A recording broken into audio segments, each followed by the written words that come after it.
Hello everyone and welcome back to the channel. In today's video, I am going to give you 5 fun ways to study English on your own and to make the journey fun for you and not overwhelming. So let's dive in.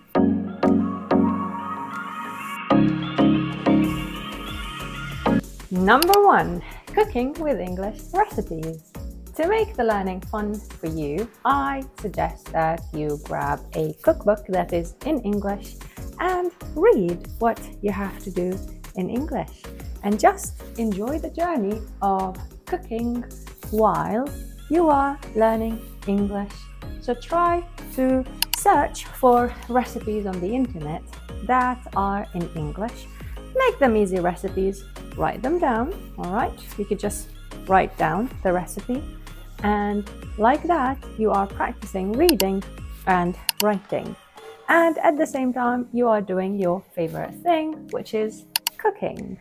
So you can stir and you can chop. I chopped all the fruits. And we will also be learning about different ingredients that you need in your dish. And at the end, you enjoy a very delicious meal. Number 2 is word games and puzzles. Who doesn't like a good challenge? A very nice and interesting way to stay engaged with the language is to play games. Play games like Scrabble, Boggle, or even crosswords with your family and your friends. These games are a fun way to help you practice your English and have fun at the same time. And they help you with thinking quickly and also remembering the spelling of the words. And also they help you with your word recall. Number 3, watch funny reels and funny videos or TikToks and shadow them. And if you don't know what shadowing is, I talked about it in a couple of past videos. You can check them out here. And you can just make the journey fun for you through shadowing or doing a voiceover. You know how on TikTok you have those sounds where you can just sync what the people are saying and just speak with them. Do the same on your phone. Now you might ask me for suggestions of people to follow and to watch the reels or the TikToks.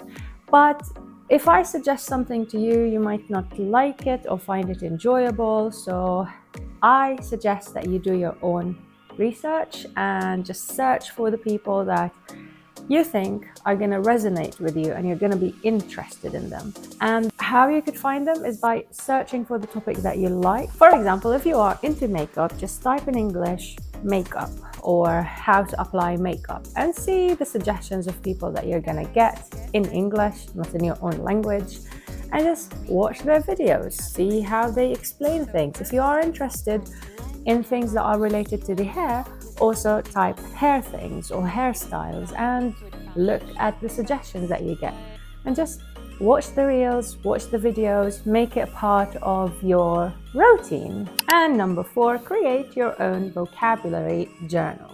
Now, you are pretty accustomed to the idea of having like a list of words and just like writing words and memorizing them by heart, but this might be a little bit boring.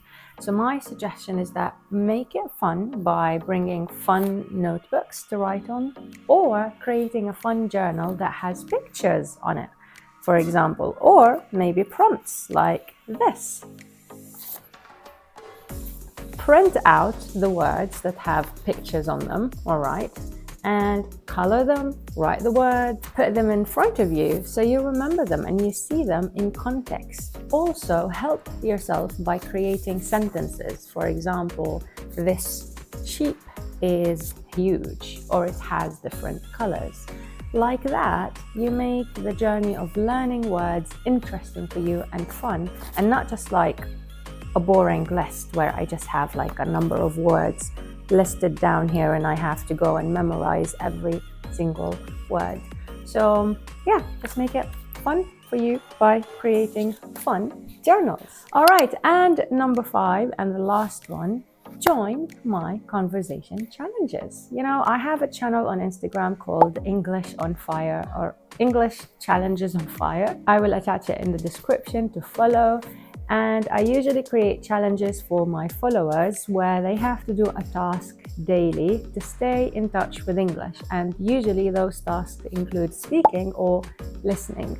So if you are interested, join us to know what those challenges are about. Alright you guys, and that's it for today's video. I hope that you found it useful. If you want me to talk about any other topic, please list it down in the comments below and share this video with your friends who are interested in language learning.